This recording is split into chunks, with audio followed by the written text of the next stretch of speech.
Welcome, everybody, to the new episode of the Game On Network podcast. And apparently, I am left by myself because after the Halloween massacre happened over in Chris's neck of the woods, him, Michael B. the Game Genie, Stu, and also Keep the Joking Gamers apparently dead.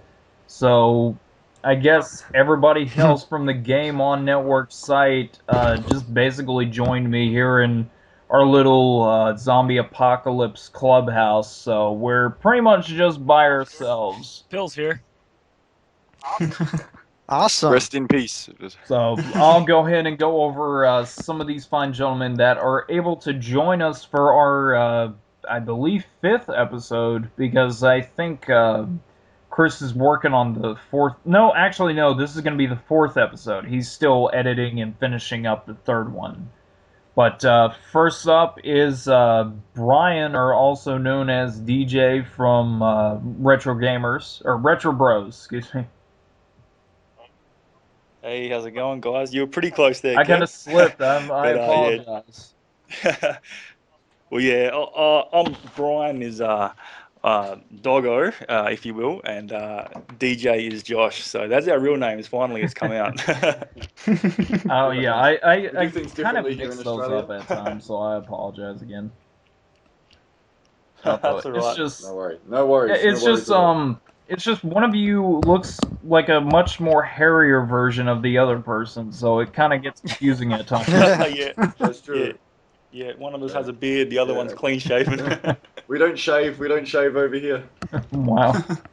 Okay, and next up is the one music composer kind of music guy that I think everybody should probably recognize from the site, but he is, of course, the video game music professor. Hey, how's it going, everybody? So what have you been up to? What's Good. Oh man, today has been crazy. I've been, filling out paperwork, working at the computer all day, paying bills. I mean, it was just a blast. Fun times. Sounds like a good one.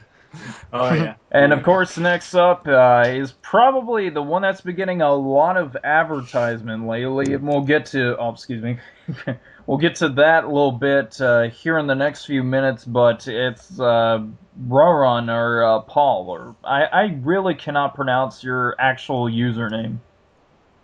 It's Roran! God! I mean, just looking at the icon that you have right now for Skype, if the hair was a little bit red and curly like, then you would have probably looked like Napoleon Dynamite. So, and of course his brother. Hi. Wait, you both said that like simultaneously at the same time. Yeah, Simultaneously at the same time. All right. that's like same timeception or something. Yeah, but I am Roran, also known as Paul. And I am Squiggy, also known as Squiggus yeah, he is my brother. or Thomas. The tank engine. Please no. Goodbye. And of course, it's just these guys for this week's episode because, like I said, all the others are pretty much gone and ceased away from existence. So hopefully we'll probably provide some black voodoo magic to bring them back to life for the next episode. But until that day happens, we will pretty much go over a couple of video game topics for this week. But one of them is a certain member in this group right now had a buddy of ours actually advertise for his YouTube channel. And for those that don't know, Roran publishes a video game Let's Play competition-like series on kind of like the Retro Bros, but it consists of like 6 or 7 guys, if I remember correctly. Yes. And the series is Awesome, called awesome. Gameception, and why don't you talk about that for a second?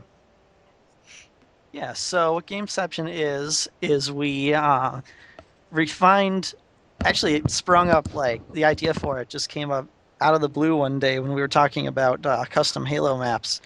And I thought, there's so many like people out there who create their own rules for games and like just like come up with new ways to play that are just really innovative and interesting. And there has to be a way to really promote those and like get the word out. So I thought of Gameception, where we come up with different rules and like games within games to play, like Michael Myers Call of Duty or Wario Party and things like that. Some things we found on the internet, some things we made up ourselves, like Bowser Ball, which is going to come up soon, which that's a really fun one.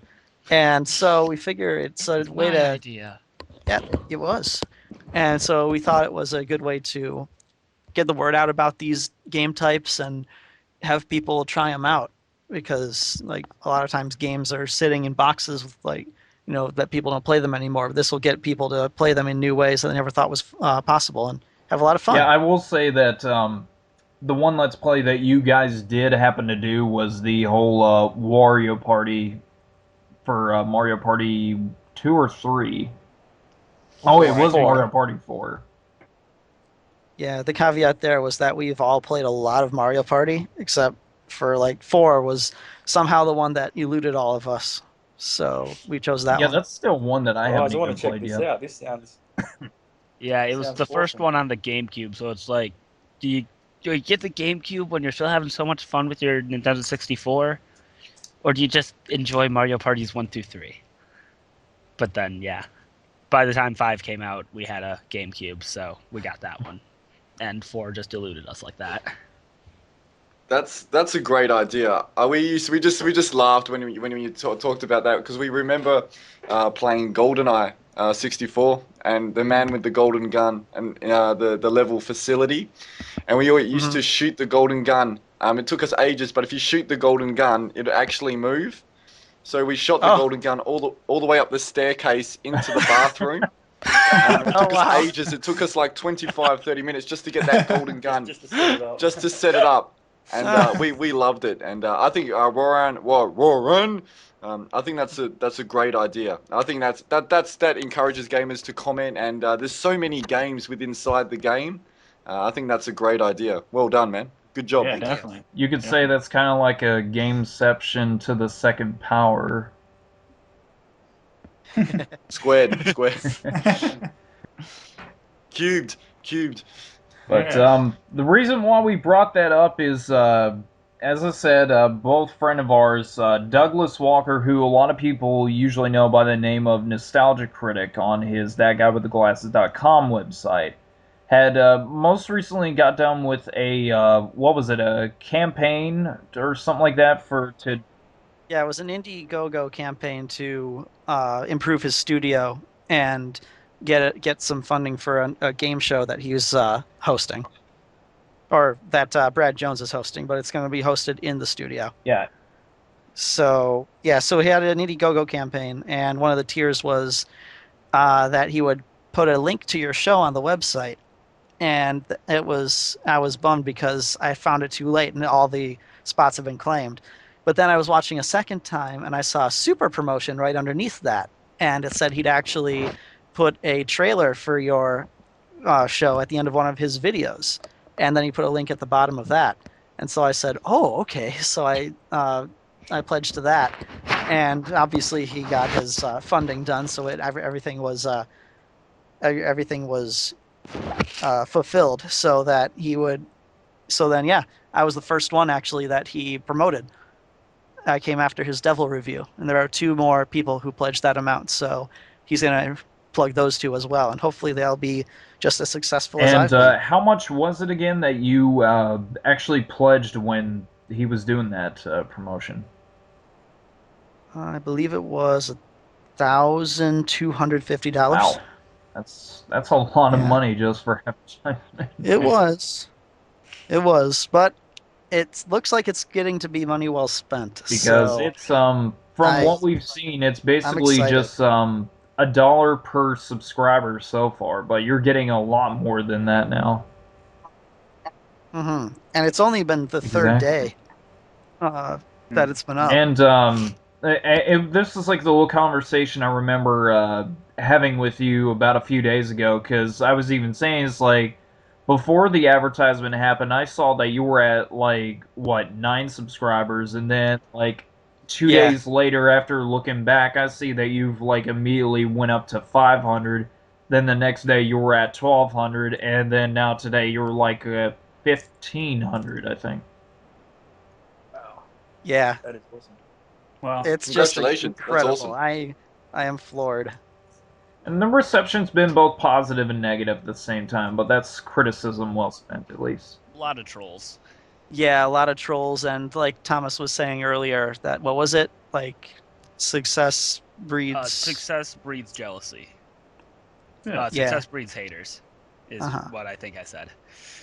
So the more successful you are, the more haters you'll have. Yeah, and Yeah. I do, and yes, there are a lot of criticisms and people suggesting that we change things and constructive criticism, which we are taking to heart, and changing a bit of stuff, which I think is a good thing.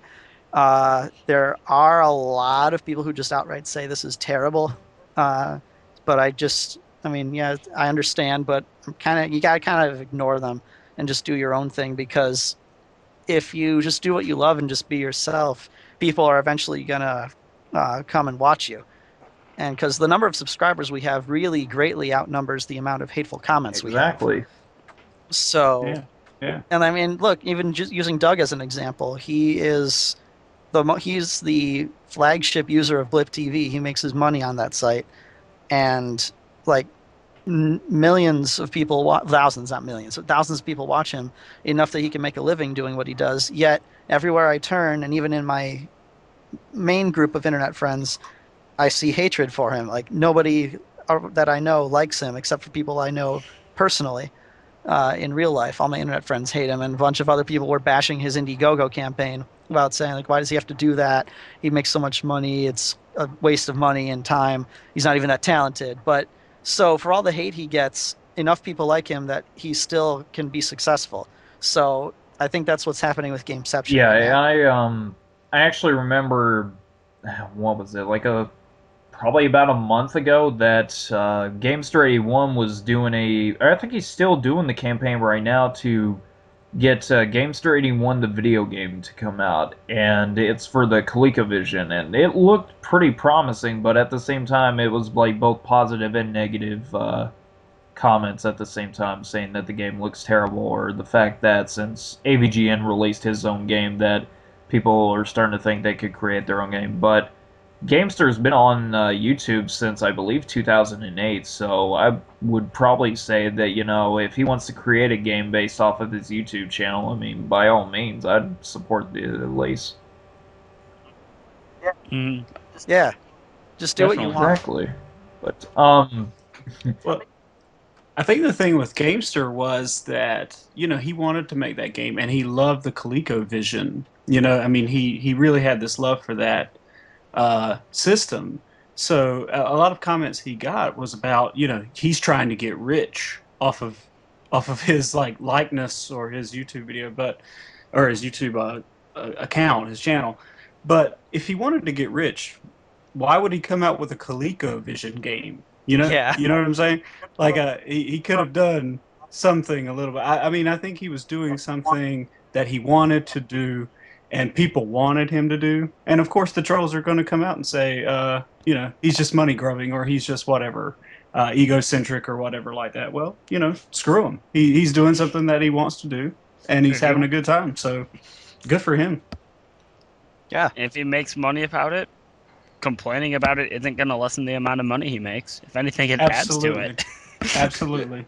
Uh-huh. Good for him. It's a shame. It's a shame. There's people out there that just that hate, that actually waste their time to bring other people down. It's unbelievable. I think most people that do these retro gaming channels, these video game channels, have a huge passion for Sure. video games, and I think no passions should be left unjust. It should be fairness to everyone, and I think karma comes around too. I think the more you share and the more you promote the community, the better you get in return, through subscribers and this kind of thing. So I think yeah, share the love of video games, and share the love for everyone. I think out there. Absolutely. exactly. Well, like I said, I was just about to ask you what you thought about it, DJ, because like you didn't talk too much at the start of the show. Oh yeah, Yeah. DJ's here. Yeah, that's something very unique about our shows. We just basically turn on the record camera, and we just basically ad lib. I mean, nothing. This is not scripted or not planned. We Improv.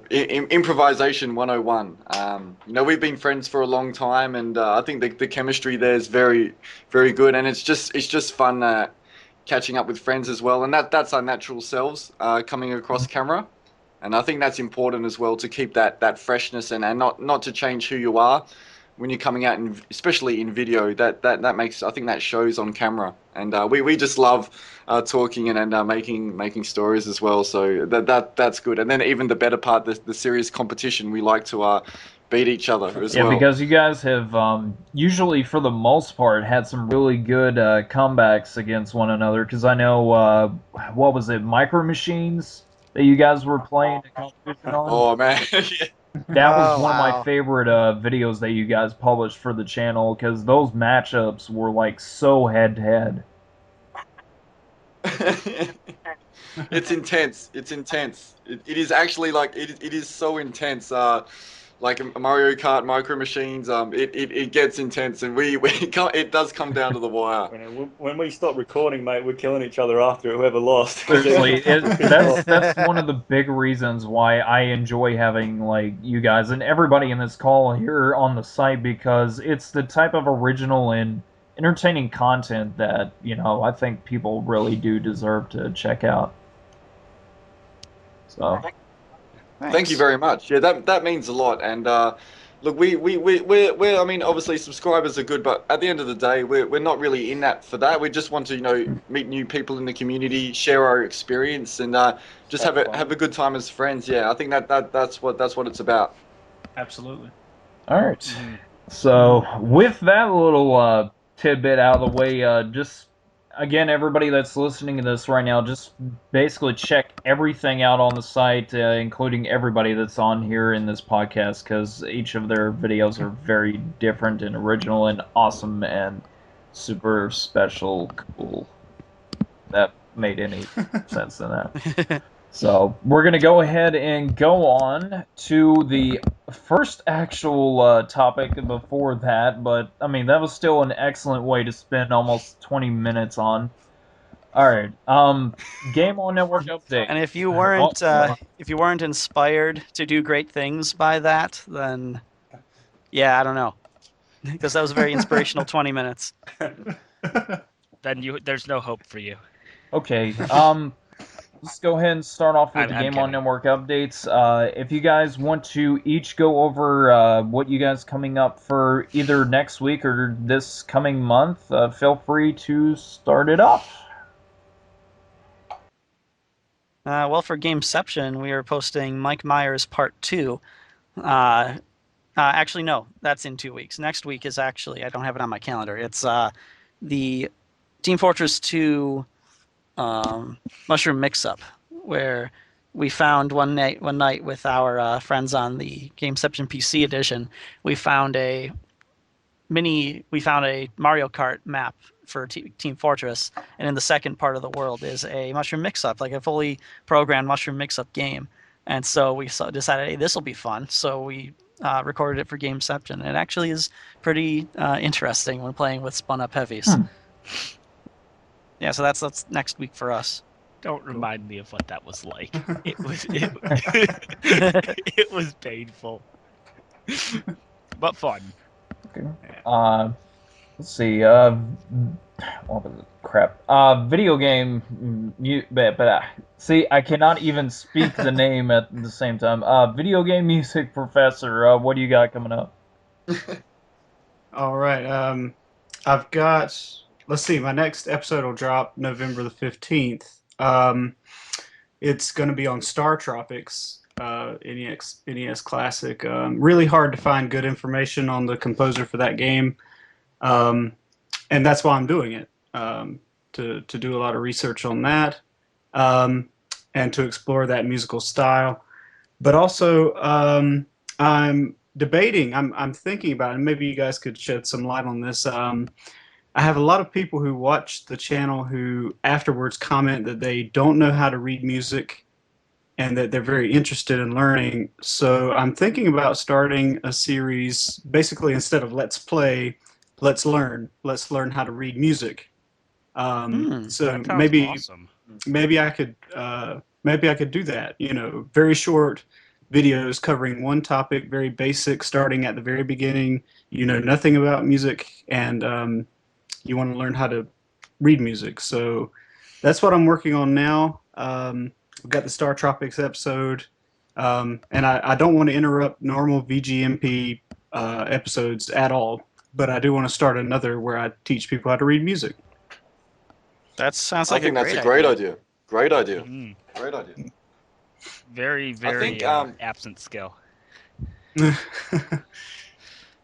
Yeah, mostly now I think people that want to learn something, you know, they jump on Google or YouTube straight away and trying to find out, you know, on how to do that. So I think using that platform is a great idea, and also at the same time you're keeping your subscribers happy. You're listening to their feedback. I think which every subscriber appreciates and feels value for doing Sure. that. So I think that's Sure. just going to strengthen your following and your subscribers. I think it's a great idea.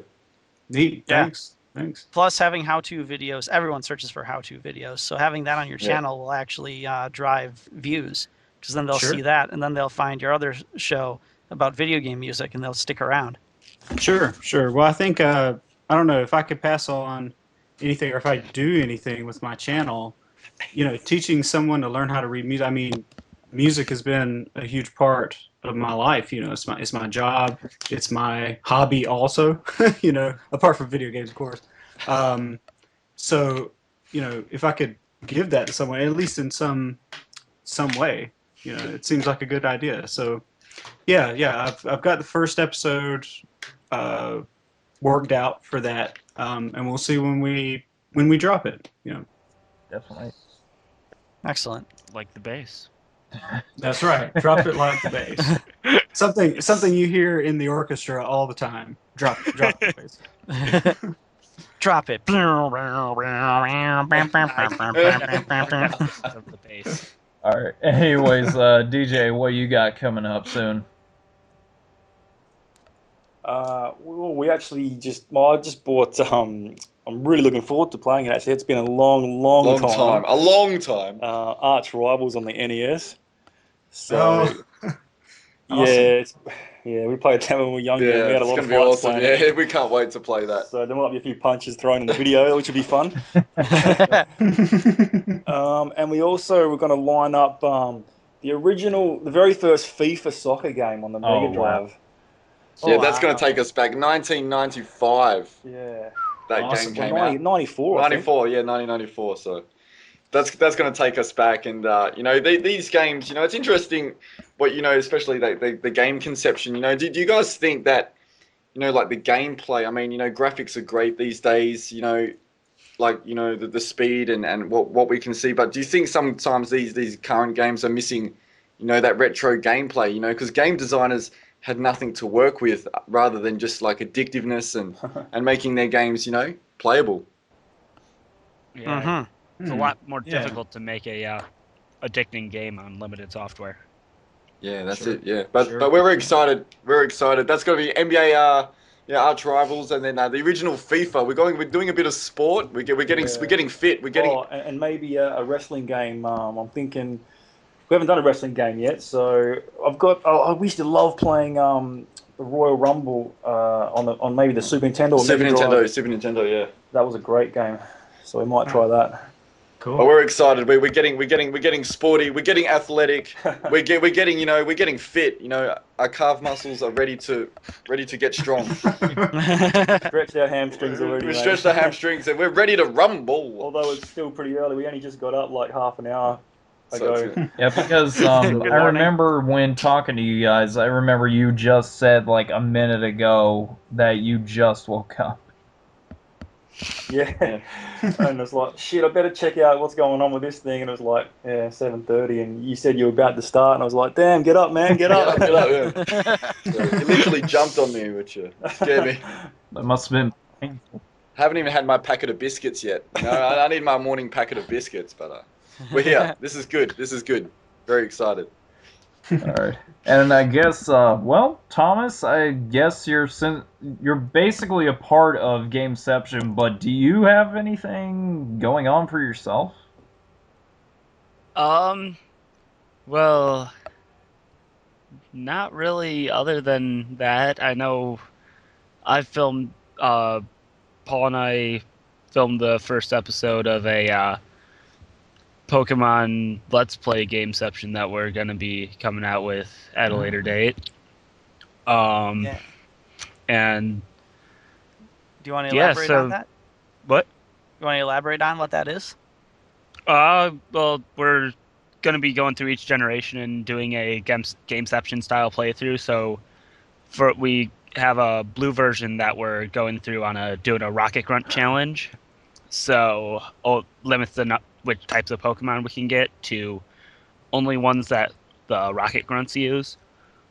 So, and then we found out after we started that we're limited even more because we can't get Ekans or Arbok in blue version. We'd have to trade those from a red version. And trading is against the rules for a Rocket Grunt challenge, so we're stuck without them.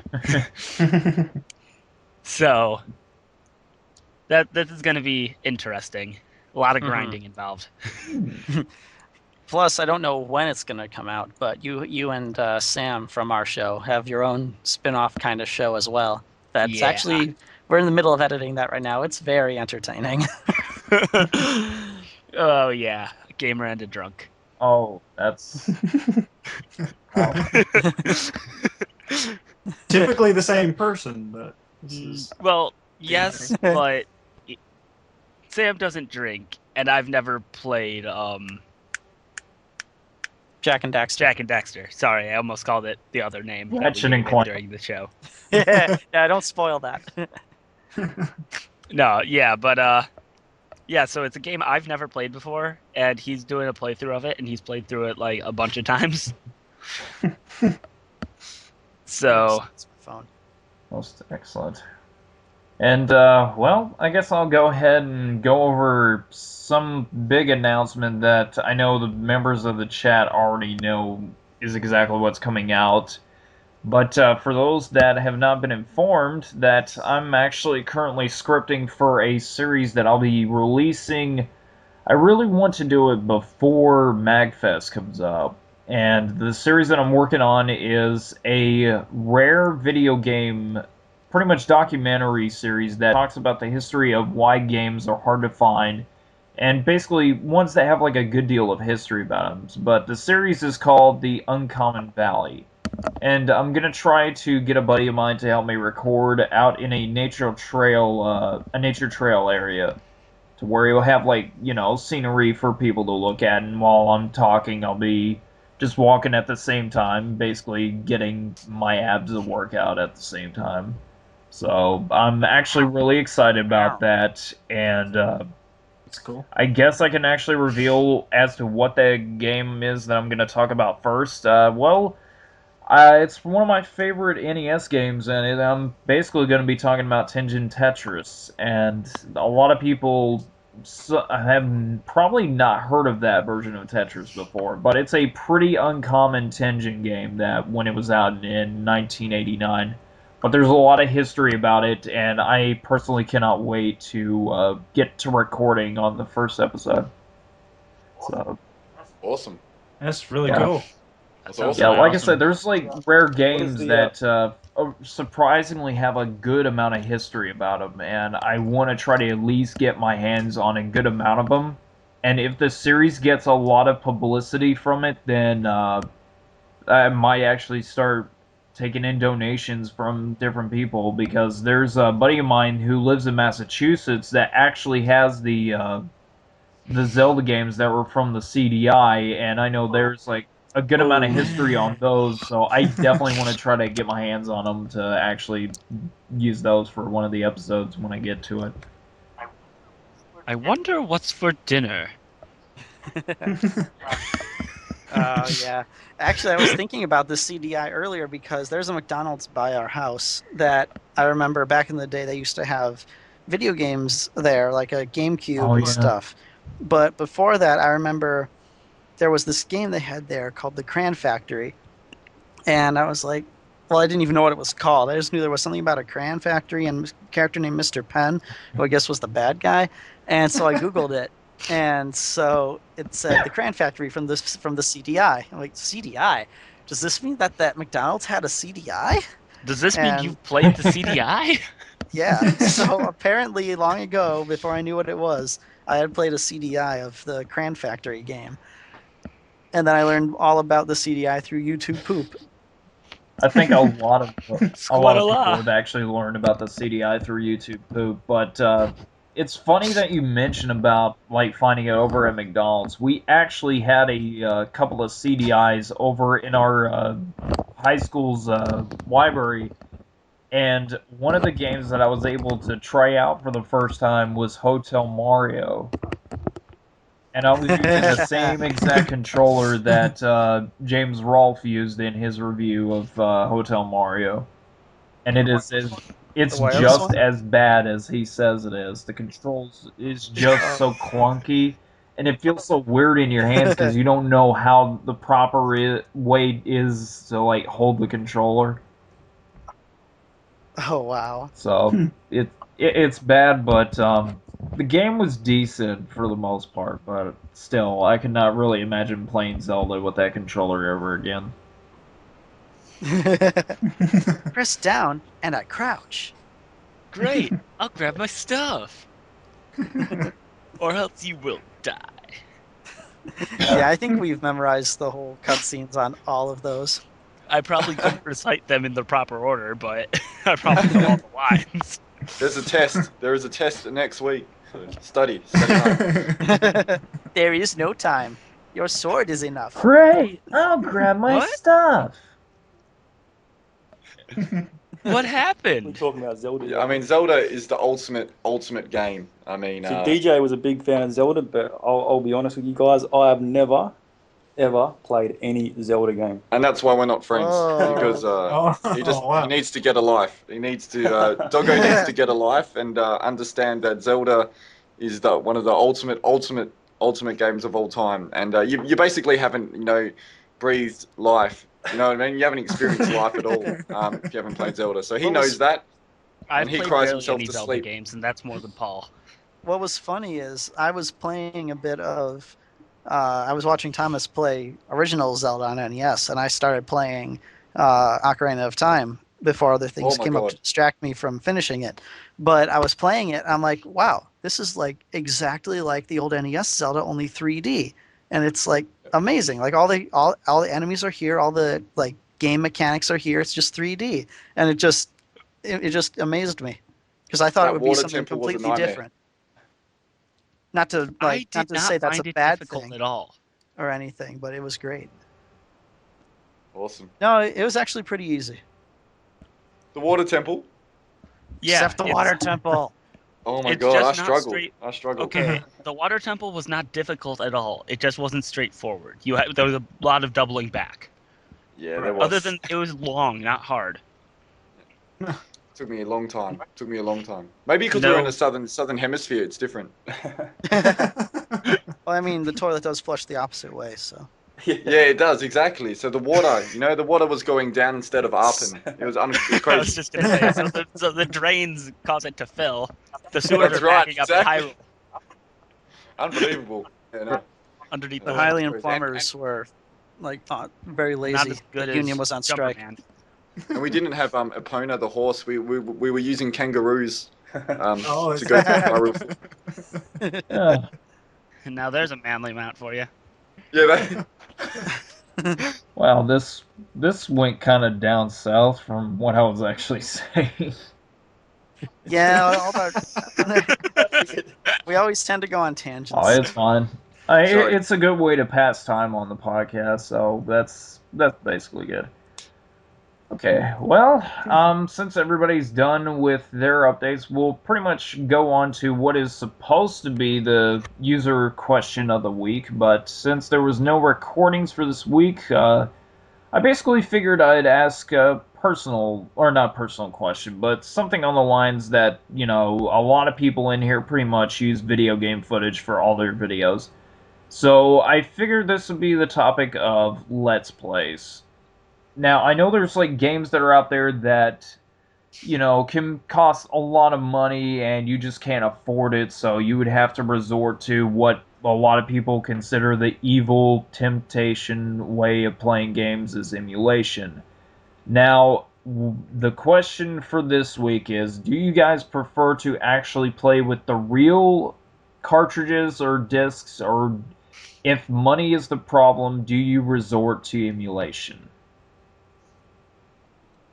I think Well, for us it's definitely authenticity is everything. I mean, Yeah. I think it's nostalgic.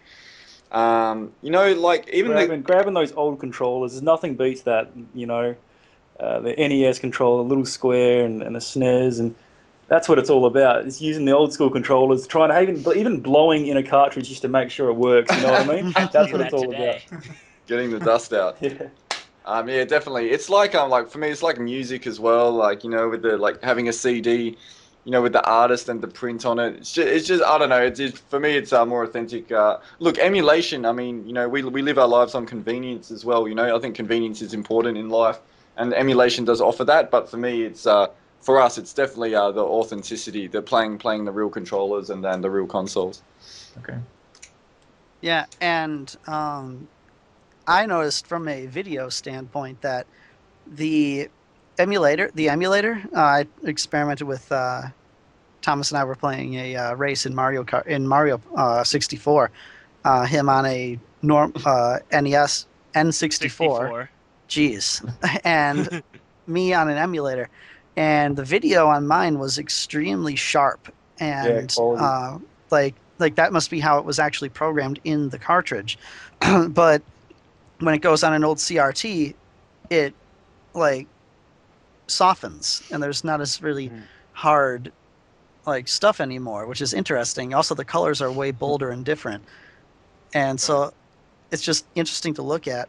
But on top of that, I don't know if they like have to compress the ROM in order to make it accessible on the internet or what. But all like at least in the Mario 64, the heads-up display looks really pixelated compared to the on the N64. So I don't know if compression has anything to do with it. I don't really care for that look.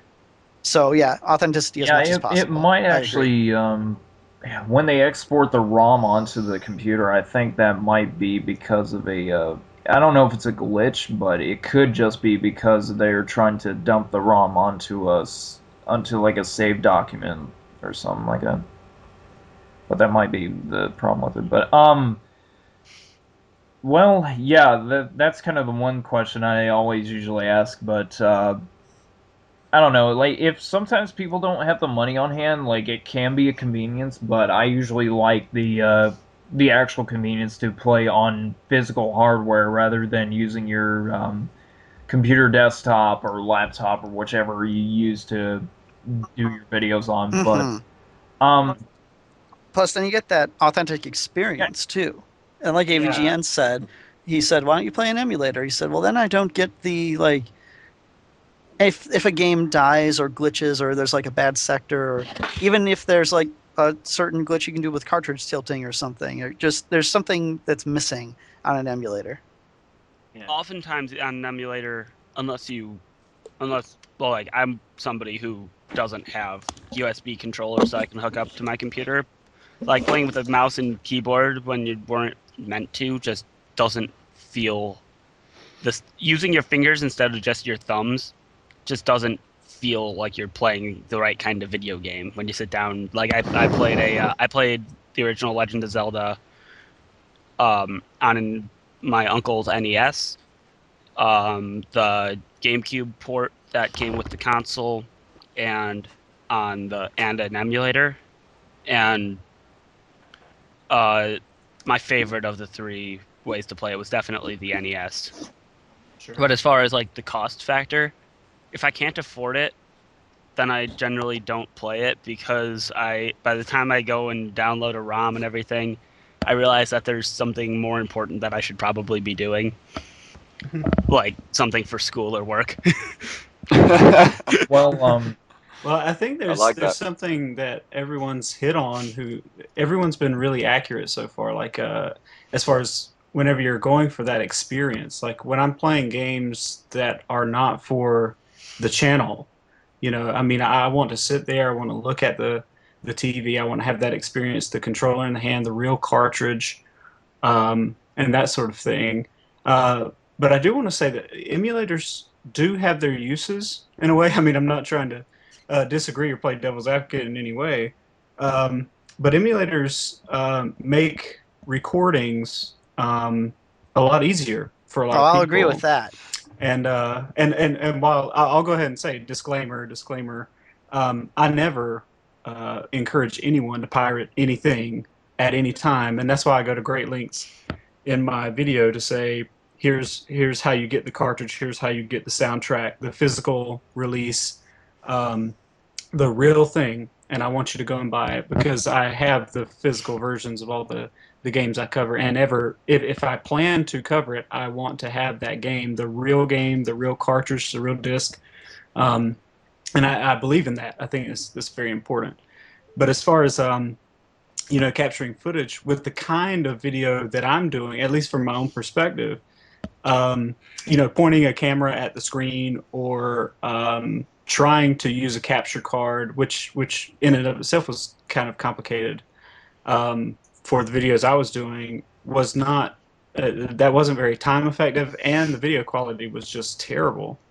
So I used an emulator to capture footage that looks very clean, looks good, and but I got those experiences and did the research and so on the real machine.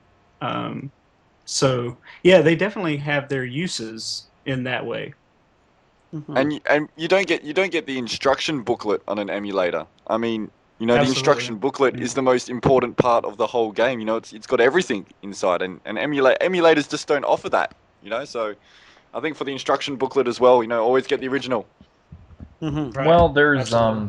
there's also been companies that have made actual physical game cartridges that they put in the systems for NES and I think Super Nintendo and Sega Genesis and Mega Drive as well. I think they call them flash carts or ever carts, but it's Oh yeah, yeah, EverDrive. Thank EverDrive. you Yeah. very much. Yeah.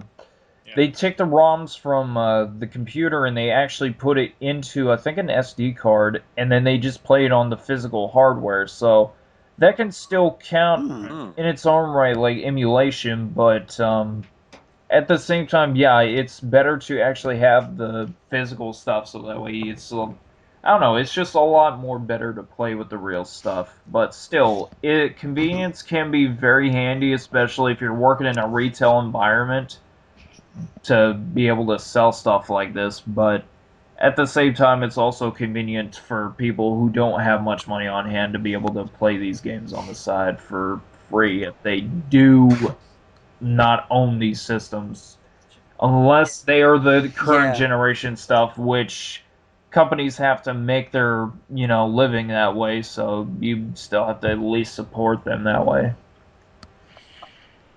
Another thing is that um, if I'm looking into an older game that I want to feel like collecting, but I'm not sure about it, like with Conker's Bad Fur Day, which I finally got and it was awesome, but because I wanted it for years, but so I just bought that one outright when I got the money for it and actually found it. Um, but the thing is that like if there's a retro game I'm not sure about, I download an emulator of it to play it and see if it is something that's worth my time and money. And if it is, I'll go out and seek out the actual game. But if not, then I'll just say, "Oh, okay, that's not worth it," and I'll just delete it. I think that's definitely reasonable. It's almost like a rental at that point. Hmm. And I am a firm believer of people who, if you give them the means, this is why I love the internet. If you give the means of people to stream something or get something for free or for very cheap, they will do it. They'll use it. And then if you decide to charge them money for it later, like say, give out a little free sample of something and then say, okay, it's $5 or $10 for the full thing, they'll buy it because they're already into it and then they'll do it. And that's why also, um, for piracy. Like, I'm an anime fan, and that industry is fraught with piracy, and I have downloaded my fair share of anime series. But of all the anime series I've downloaded and loved, I've actually went to cons and bought the actual DVDs to support the official releases.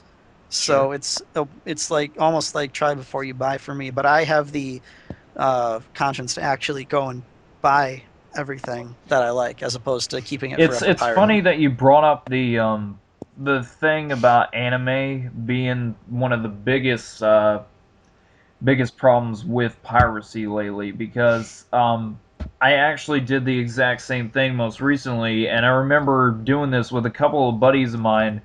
I'm not sure if anyone in this room has ever heard of an anime called Crying Freeman, and I have heard of it. Yes. It is said to be one of the worst anime trilogies of all time, and we didn't want to believe it because we were bored one night on Skype, and we just did a little search of like the top 5 worst animes of all time, and number 1 was Crying Freeman.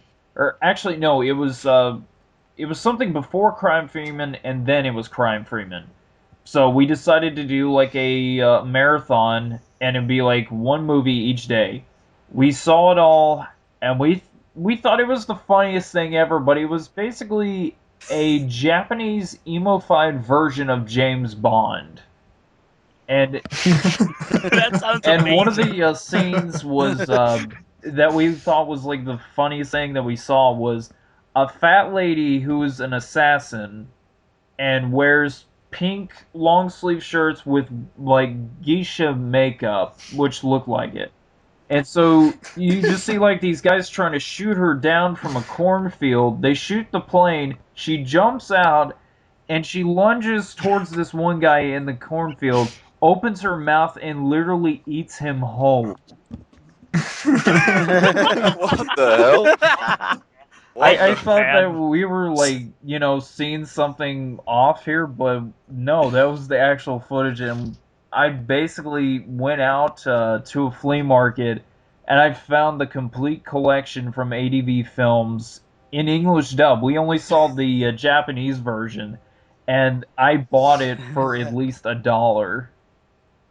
And it was just under a pile of Evangelion DVDs, and I just had to pick it up, but still, There's actually, but it just goes back to like if what you you want- said, supporting the industry, because usually like watching something first and then purchasing it later, depending on if you liked it or you didn't, but still, even if something is so bad that it's good, you'd still at least try to support it in some way. Like the Dynasty Warriors stuff, I remember renting what was it, Dynasty Warriors Extreme 5 when it was out for the 360. I remember renting it from Hollywood Video when they were still there, and I remember enjoying it. Even though the gameplay was repetitive, I still went over to Game Crazy and bought the game for when it was like in the used bin for like $5. So I was still able to still buy it.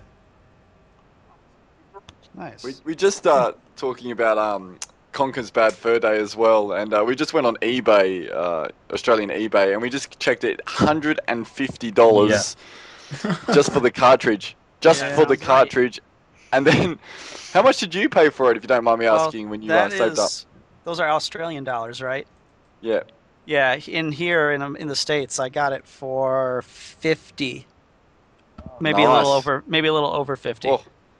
And there was one like perfect mint box, plastic box, minted for $730. Oh God! Wow, yeah, I remember. Which is like, yeah, unbelievable, unbelievable. Did you see recently the Gamer Logic channel? Do you guys watch that channel? Don't think so. I've never really heard of it before. Well, this guy, he covers. It's a pretty good channel anyway. But he's an anti-sealed games, and he had a buddy come on with a sealed Conker's Bad Fur Day, and they opened it on the channel just to prove the point. It's like, oh, this is very valuable. I'm going to play it, and he just they Oh, cut it open and they play it. Oh wow. That was pretty neat video.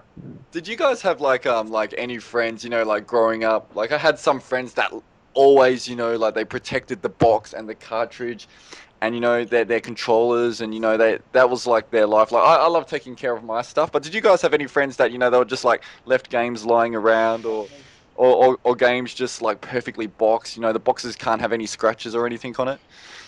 I have not had I'm that. that way with my Pokemon cards.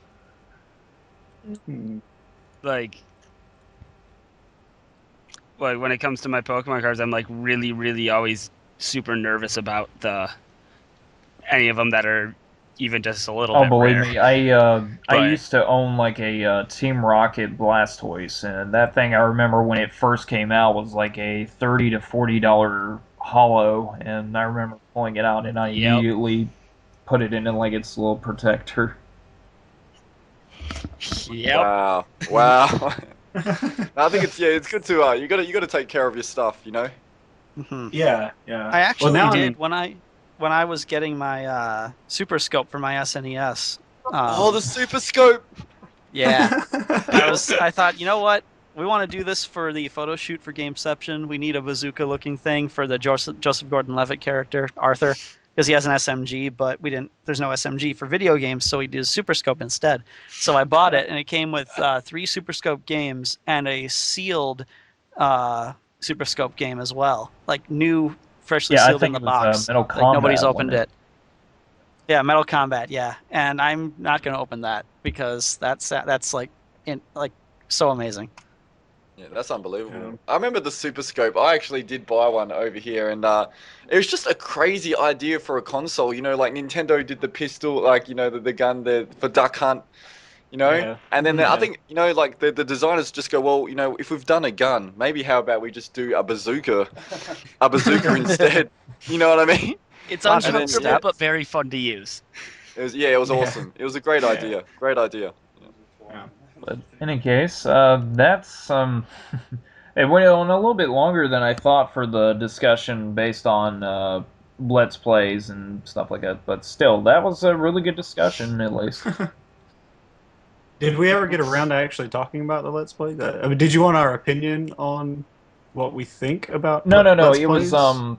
like the authenticity of like recording video game footage either with emulation or the physical hardware and cartridges and stuff. Oh, well, gentlemen, we did a good job. Yeah. Mm-hmm. I think we are all amazing. I have to agree. I'm pretty great, and the people I associate, therefore, must be great also. Yep, that's correct. I agree. I concur. Very humble of you to Yeah, point that's out. Super Scope. Yeah, I thought so. Very modest. That's awesome. Okay, well, Oh, speaking of which, before we move on, I'm sorry. You mentioned Crying Freeman. I looked up on AMV Hell 3, the Yep. motion picture. Actually features a Crying Freeman yep, clip it's in the it. fat lady. Uh-huh. Singing I'm Really Hot by Missy Elliott. Yep. Oh god. Huh. Anyway, go on. Well, originally, after that little user question segment of the week, we usually head on towards Cube Speaks, but unfortunately, Cube is not here, so I can't really fill in for him because that's really his shtick. So, well, I guess we can basically go on to the next part, which is games we are currently playing. Guess anybody wants to start with what they are most recently playing with, feel free to jump in. I found a new crack, and it's called Pokemon. It's really a relapse to an old addiction, but yeah, Pokemon Y is my new addiction. And I have Pokemon X. But I've actually been playing Borderlands 2 mostly every Monday with my friends. I've still yet to play that. Like, how is it compared to like the original Borderlands? So much better. I was really bored with the first Borderlands, and I didn't even get past the first part because I was bored. But the second one just was funny right off the bat. So a much better gun mechanic It system. was better funny before it looting. came out. Yeah, it was just amazing. So way better. Ending was a little anticlimactic, I will admit. But other than that, everything else was great. Yeah, the joke that I was about to put was like Borderlands 1, more like Borderlands Done. Zing. We usually try to The crack ultimate jokes up in the zing. podcast because, Keeb usually loves to make his puns, but that's our joke for the episode, at least. So. Anyways, yeah, go ahead Good and whoever's next, feel free to jump in.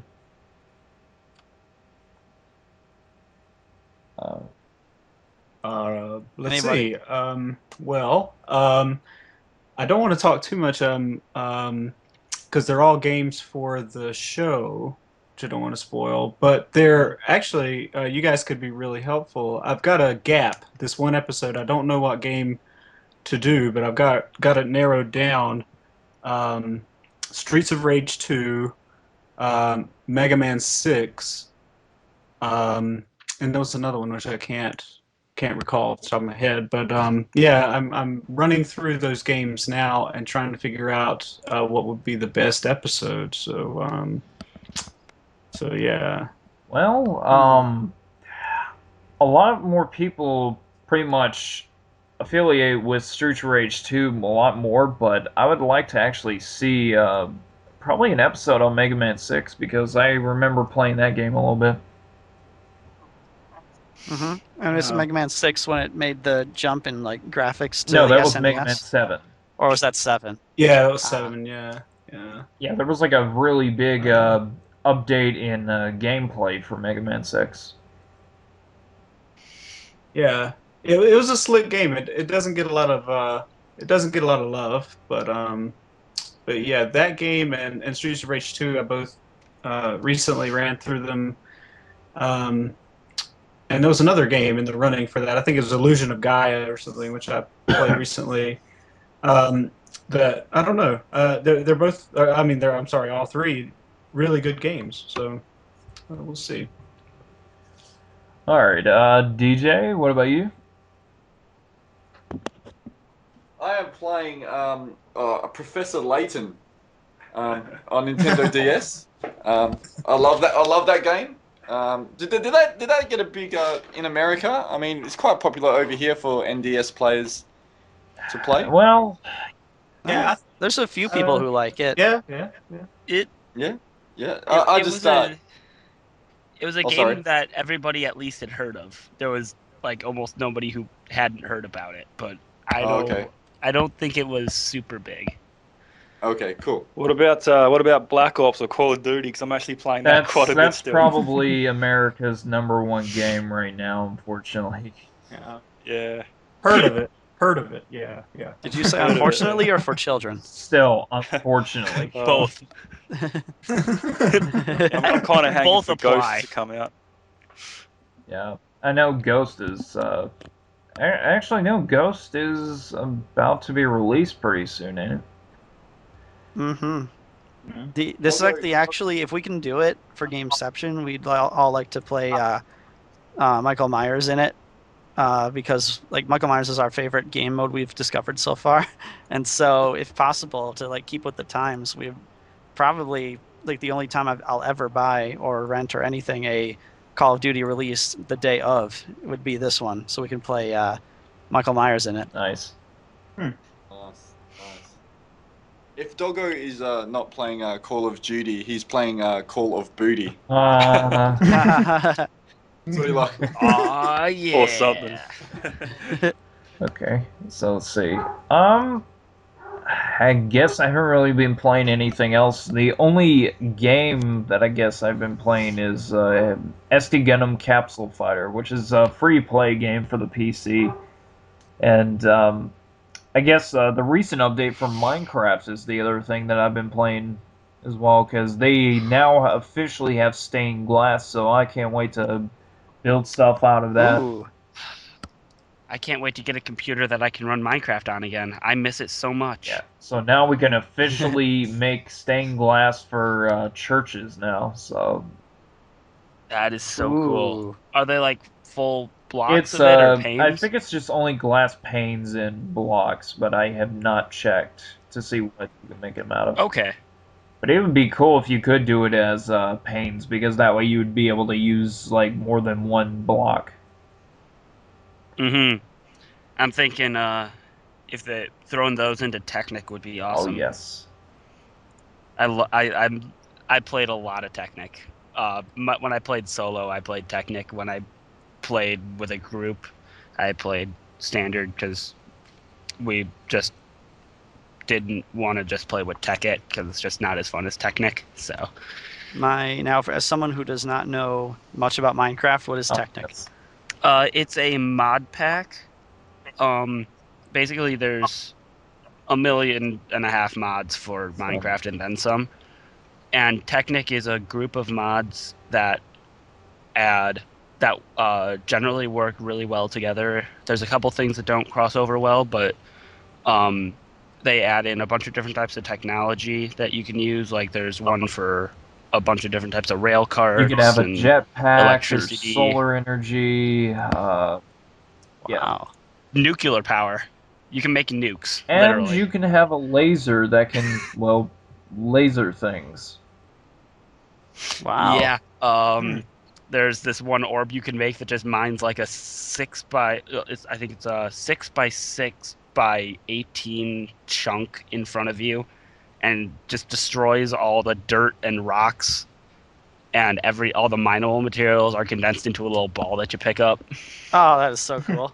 Yeah, I forget what it's called, but destruction engine. Yeah, I think And that's what it's then there's these neat little creatures called mining turtles, and you basically get to code them to do how much dimension you want them to actually cover, and then they just compute it into their little memory banks, and then they just go off and start pickaxing without you doing anything. Oh, wow. Yeah. Is that a reference to Mine Turtle? I'm not really sure. Very No, obvious, no, yeah. no. Mine turtle and turtle or what? Crap. No. Yeah, mining turtle. Now those are like two different things because the mine turtle, that thing just kills itself. It might be a play on the name, though. Oh yeah, pretty sure. Yeah, I have one friend who's a CS major. Was in the process of coding a Tetris game within Minecraft. Ooh. I don't think he ever finished it, but he was working on that for a while. Well, if he ever finishes it, we could do that in Gameception. That'd be cool.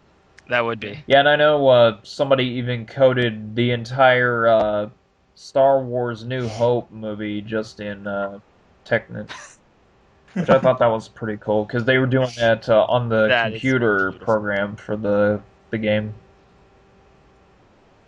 But yeah, there's a lot of stuff that you can do in Minecraft that a lot of people don't know because, well, a lot of them think that Minecraft was pretty much only on Xbox Live, which they still don't realize that it was PC before 360.